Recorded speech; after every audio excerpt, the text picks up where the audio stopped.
Welcome back to episode 2 of Soundwave. My name is Achilles Widger, and today we're going to be covering 3 new albums that have just released.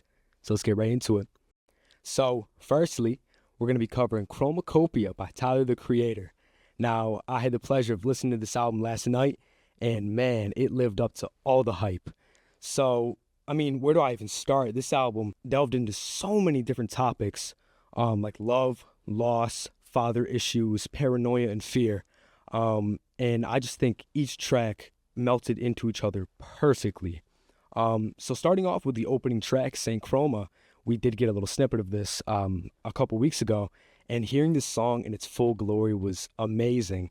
The features, we have Daniel Caesar in this track, and the beat drop was extraordinary. And I just love that track. And then we go into Ratata, which was a really unexpected track. Coming off of Saint Chroma, it fit the vibe perfectly. With this very bass heavy, distorted type of instrumental. It was amazing. I really loved it. And then we go into Noid, which was a great song. I already heard it as a single, but it was perfect. And the way that Ratata and Noid transitioned into each other was amazing. He used similar themes of paranoia and fear to really make this album a cohesive listening experience and different than his other works. And I believe that this is one of his best works to date. It's just so different, so experimental, but at the same time, the message is there. The themes are very, very prominent throughout each track. And it was just a great album. It had this really interesting, feel to it, a lot of Pharrell influence, a lot of Kanye influence, and the features were out of this world. The first real features we got were Sexy Red, Glorilla, and Lil Wayne on the track Sticky, and that song was crazy. It really just came up out of nowhere because, there was no features prior to that. There was a couple, but they were kind of, sprinkled in there like Tizo Touchdown and Childish Gambino, but no, Sticky was just a crazy track. They all brought their A game with their verses, and I really loved it. So, every single song brought something new, and it just felt just like a crazy movie experience, and it was awesome. So, yeah, Chromakopia, it was a great album. I really loved it. My favorite tracks were Saint Chroma, Hey Jane, Take Off the Mask, and Darling I. Those are my favorite tracks. And my least favorite, it's tough because, with such a great album like this, it's tough to pick out your least favorite tracks. But I think my least favorite would probably be Tomorrow and Balloon. Those are still great tracks, but I just found them to be, safer tracks, especially Balloon. Doechii did great on that track, but I just don't think it fit the album as well as the other tracks. So, yeah, Chromakopia, great album, and is going to be getting a Wave score of 8.4. It's a great album. I'm going to have to listen to it a few more times, but it was really, really good, very put together. It was amazing. The second album I'm going to be reviewing is Why Always Me by Coaches. This album was super cool.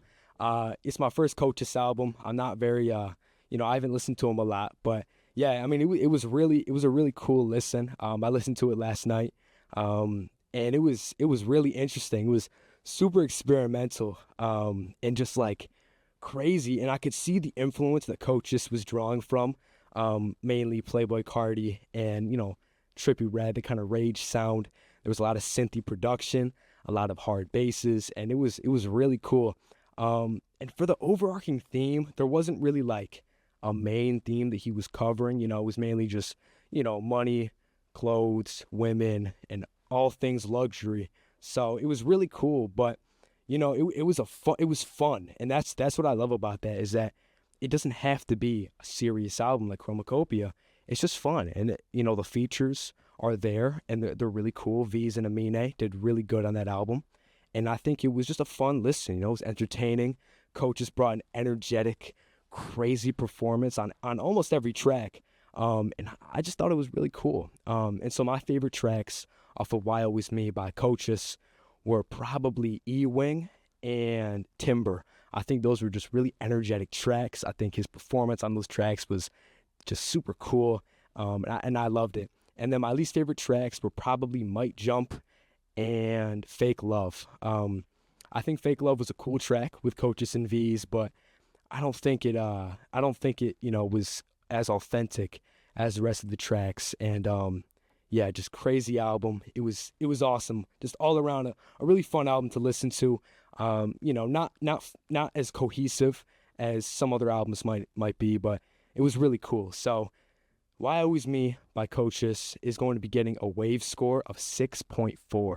It's pretty low, but I still think it was a fun album. And I'll be going back to some of the tracks. And then the final album we're going to be reviewing is Lifestyle by Yeat. So, yeah, I mean, this album was, it was a Yeat album. I think it was one of his weaker albums. I think it lacked the authenticity that a lot of, other artists have been putting into their music as of late. He just brought this very similar performances throughout. There were some cool tracks like Geek Time, but like at the end of the day, there wasn't anything crazy about this album. It was like a 20 plus song track list that was just filled with a lot of rage production and a lot of very similar performances. Speedball and Hurt of Me are very similar songs.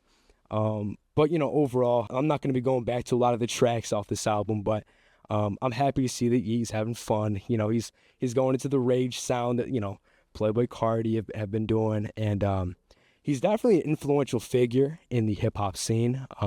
He's been around quite a while. I think he's influenced a lot of people like Ian. And so yeah, I think it was a cool album. There was a lot of hype around it. I wasn't really hyped for it. But it was cool. It was a cool album. Dope album cover. The production was cool on some tracks, but it ended up just becoming the same, very similar tracks throughout. So yeah, Lifestyle by Yeat is going to be getting a Wave score of 6.0. So that's it right there for Lifestyle by Yeat. Those are the 3 albums that I reviewed today. Let me know what you think about those reviews and those scores. Comment down below what you want to see in the future. Take care.